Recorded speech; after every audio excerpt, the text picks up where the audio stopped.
ഉഷാറല്ലേ? എല്ലാം ഓക്കെ അല്ലേ? ചാടി ചാടി വെക്കണല്ലേ? എനിക്ക് കുറേ ക്വസ്റ്റ്യൻസ് വന്നു ഇൻസ്റ്റാഗ്രാം വീഡിയോസിൽ.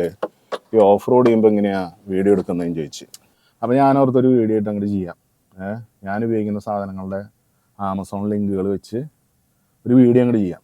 ഇത് പുതിയൊരു പ്രോഗ്രാം ഉണ്ടോ, ആമസോൺ ഇൻഫ്ലുവൻസർ പ്രോഗ്രാം എന്ന് പറഞ്ഞിട്ടുള്ളൊരു പരിപാടി. ഇതിൽ ഞാൻ റെക്കമെൻഡ് ചെയ്തിട്ടുള്ള സാധനങ്ങൾ നിങ്ങൾക്ക് കാണാൻ പറ്റും. നിങ്ങൾ മേടിക്കുമ്പോൾ കുറച്ച് കമ്മീഷനൊക്കെ എനിക്ക് കിട്ടും. ഓക്കെ, നിർബന്ധങ്ങളില്ല, വേണേ മതി. ഇതുണ്ടോ, ഇൻസ്റ്റാ 360X2. യെസ്, ഔട്ട്ഡേറ്റഡ് ആണ്, പഴയതാണ്. ഇത് കഴിഞ്ഞ് X3 ഇറങ്ങി, X4 ഇറങ്ങി. എനിക്ക് വർക്കാവുണ്ട്, അതുകൊണ്ട് ഞാൻ യൂസ് ചെയ്യുന്നു. സയൻസിലേക്കൊക്കെ കിടക്കുന്നതിന് മുന്നേ ഈ സാധനം ഞാൻ ഇതിനെ മേടിച്ചെന്നുള്ളൊരു കഥ പറയട്ടോ. ഈ ഓഫ് റോഡൊക്കെ തുടങ്ങുന്ന സമയത്ത് എനിക്ക് എൻ്റെ ഫോട്ടോ വേണം, വീഡിയോ വേണം എന്നൊക്കെ ആഗ്രഹമുള്ള ആളാണ്. അപ്പോൾ ആരെങ്കിലുമൊക്കെ ഫോട്ടോ എടുക്കണമെങ്കിൽ വീഡിയോ എടുക്കണമെങ്കിൽ അതിഭയങ്കരമായിട്ട് പോസ് ചെയ്യും. കാൻഡിഡൊക്കെ കിട്ടാൻ വേണ്ടി ഞാൻ അറിയാത്ത പോലെയൊക്കെ നിൽക്കും, പക്ഷേ ഫോട്ടോ വരാറില്ല.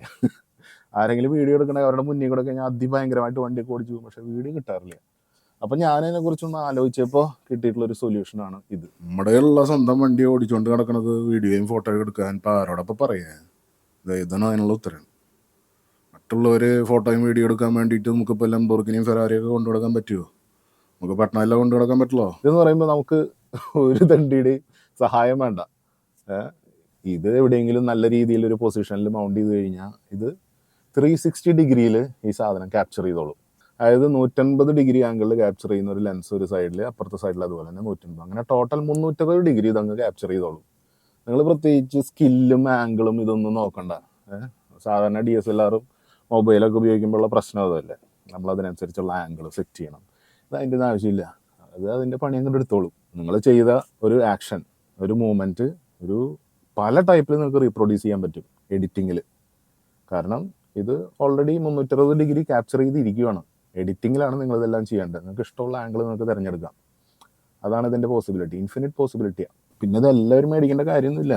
നിങ്ങൾ അതുപോലത്തെ ഒരു ആക്ടിവിറ്റി ചെയ്യുന്നുണ്ടെങ്കിൽ മാത്രം, ആരും ഇതൊന്നും ക്യാപ്ചർ ചെയ്യാനും ഫോട്ടോ എടുക്കാനും വീഡിയോ എടുക്കാനും ആരും ഇല്ലെങ്കിൽ മാത്രം ഇത് കൺസിഡർ ചെയ്താൽ മതി.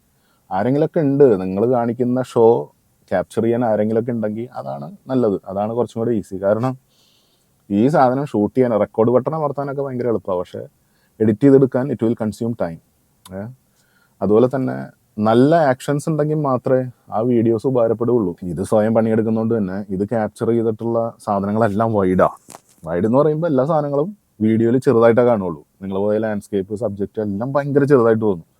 അതുകൊണ്ടാണ് നിങ്ങൾ വലിയ ആക്ഷനും മല മറിച്ചു എന്ന് വിചാരിച്ച് നിങ്ങൾ ഈ വീഡിയോ നോക്കുമ്പോൾ ഇതെന്ത് ഒന്നുമില്ലല്ലോ ആ ഒരു ഫീൽ കിട്ടുന്നത്. പിന്നെ എഡിറ്റിങ്ങിലോട്ട് വരുമ്പോൾ ഇതിന് ഡെഡിക്കേറ്റഡ് ആയിട്ട് ഒരു മൊബൈൽ ആപ്ലിക്കേഷൻ ഉണ്ട്, PC ആപ്ലിക്കേഷൻ ഉണ്ട്. ഒരുപാട് പ്രൊഫഷണലായിട്ട് എഡിറ്റ് ചെയ്യണം എന്ന് ആഗ്രഹമുള്ളവർക്ക് PC ആപ്ലിക്കേഷൻ യൂസ് ചെയ്യാം. അതല്ല, സിമ്പിളായിട്ട് പെട്ടെന്ന് എഡിറ്റ് ചെയ്ത് പോകണം എന്നുള്ള ആഗ്രഹക്കാർക്ക് മൊബൈൽ ആപ്പ് യൂസ് ചെയ്യാം. ഇതിൻ്റെ വേറൊരു പ്രശ്നം എന്ന് വെച്ച് കഴിഞ്ഞാൽ ഇതിൻ്റെ സ്റ്റോറേജാണ്. File storage. 1 മണിക്കൂർ നിങ്ങൾ 4K ഷൂട്ട് ചെയ്ത് കഴിഞ്ഞാൽ അതിൻ്റെ ഫയൽ സൈസ് എന്ന് പറയുന്നത് 20-25 GB ആണ്. അതിനുള്ള സ്റ്റോറേജ് സ്പേസും കൂടെ നിങ്ങൾ കൺസിഡർ ചെയ്യണം. കുറേ ആൾക്കാരുണ്ട് ഈ സാധനം മേടിച്ച് മെമ്മറി കാർഡിലത്തെ കോപ്പി ചെയ്യാൻ പോലും സ്ഥലമില്ല. എഡിറ്റിങ്ങിലാണ് മോനെ കളി. ഷൂട്ട് ചെയ്യുന്ന സമയത്ത് സിമ്പിളായിട്ട് പണിയെടുത്തോളും, ഒന്നും ചെയ്യേണ്ട കാര്യമില്ല. 360 ഡിഗ്രിയിൽ എന്തൊക്കെ നടക്കുന്നുണ്ടോ എല്ലാം ക്യാപ്ചർ ചെയ്യും.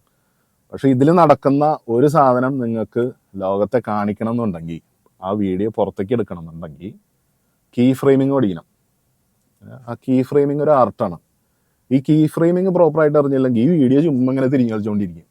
ചില വീഡിയോസൊക്കെ കണ്ടില്ലേ, ചുമ്മാ പെട്ടെന്ന് തിരിഞ്ഞ് പെട്ടെന്ന് താന്ന്, ഒരു ഒഴുക്കുണ്ടാവില്ല. ഇത് ഇങ്ങനെ ഇടത്തട്ടമില്ലാണ്ട് ഇങ്ങനെ ഒഴുകണം. അതിന് കീ ഫ്രെയിമിങ് പഠിക്കണം. നിങ്ങൾക്ക് എവിടെ നിന്നാണോ ചേഞ്ച് വേണ്ടത് അവിടെ നിങ്ങളൊരു ഡമ്മി പോയിന്റ് കൊടുക്കണം, എന്നാലേ അതിനൊരു ഒഴുക്കുണ്ടാവുള്ളൂ. ഞാൻ പെട്ടത് ശരിക്കും ഈ സാധനം മൗണ്ട് ചെയ്യാനാണ്. ഇൻസ്റ്റാ 360 സ്റ്റിക്കൊക്കെ മേടിച്ചത് എവിടെയെങ്കിലും മൗണ്ട് ചെയ്യണ്ടേ, കാർമി ബൈക്കുമ്മയോ. ആ സി ക്ലാമ്പ് നോക്കി, സക്ഷൻ കപ്പുകൾ കുറേ നോക്കി. എനിക്ക് വർക്കായിട്ടുള്ള സക്ഷൻ കപ്പുകൾ ഞാൻ ലിങ്കിലിട്ടുണ്ട്. ഒന്ന് ഡെൽക്കിൻ 3 കപ്പ് സക്ഷൻ മൗണ്ടാണ്, രണ്ടാമത്തെ ബാത്റൂം ടൈൽ വെക്കണ സക്ഷൻ കപ്പാ. മതിയിടോ, നമുക്ക് എന്തിനാ ടോപ്പ് ക്ലാസ്, നമുക്ക് സാധനം വർക്കായാൽ മതി. വേറൊരു കാര്യം നിങ്ങൾ ശ്രദ്ധിക്കാനുള്ളത്, ഇതിൽ ഉപയോഗിക്കുന്ന മെമ്മറി കാർഡ് നല്ല റീഡ് ആൻഡ് റൈറ്റ് സ്പീഡുള്ളതായിരിക്കണം. നല്ല ഫാസ്റ്റ് ആയിട്ടുള്ള മെമ്മറി കാർഡ് യൂസ് ചെയ്യണം. എപ്പോഴും നിങ്ങൾ ഷൂട്ടിങ് തുടങ്ങുമ്പോൾ ആ കാർഡൊന്ന് ഫോർമാറ്റ് ചെയ്യുക. ഒരു മടിയും വിചാരിക്കേണ്ട.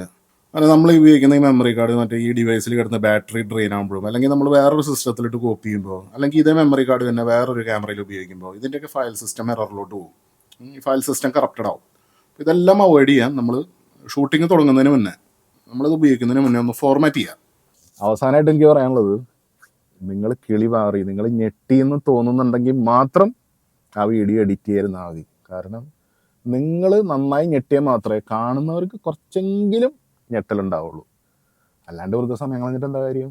നിങ്ങൾ ആ വീഡിയോ ഒക്കെ കഷ്ടപ്പെട്ട് എഡിറ്റ് ചെയ്തിട്ട് അവർ കാണുമ്പോൾ ഇതെന്തിട്ട്. അപ്പോൾ ചാടി ചാടി നിൽക്കണം, എന്നാൽ മാത്രം മൊമെൻറ്റുകൾ വരുള്ളൂ. അപ്പോൾ ഇൻഫ്ലുവൻസർ പ്രോഗ്രാമൊക്കെ എല്ലാവരും ഉഷാറാക്കണം, സാധനങ്ങളൊക്കെ മേടിക്കണം. അങ്ങനെ ഞാൻ കോടീശ്വരനാവണം. അങ്ങനെ ആയിക്കഴിഞ്ഞാൽ എനിക്ക് നിങ്ങൾക്ക് ഗിവ് അവേ തരാൻ പറ്റും.